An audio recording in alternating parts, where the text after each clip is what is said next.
So pinost natin kahapon na Fiesta sold na. So si Ma'am Pro, nakita niya yung video natin about dun sa Fiesta na 2012S na 192k. So yeah, deliver na natin ngayon sa ano to, sa saan ba to? Deliver? Cavite. So pinakleaning na natin, tapos malayo yung biyahe nito, kaya syempre sobrang goods na. Yan, na-check na rin and everything, lahat kompleto.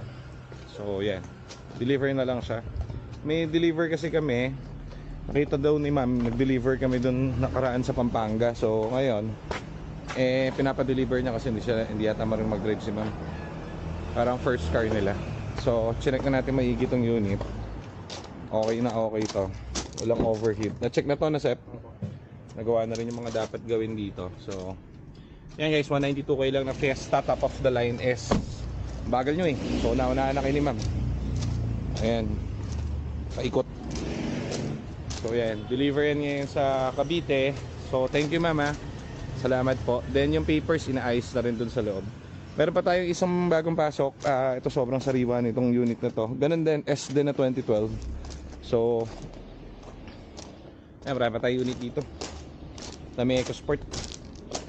So inaayos lang yung papers, tapos i-deliver na po sa inyo dyan sa Cavite ma'am yung unit. So thank you po ulit.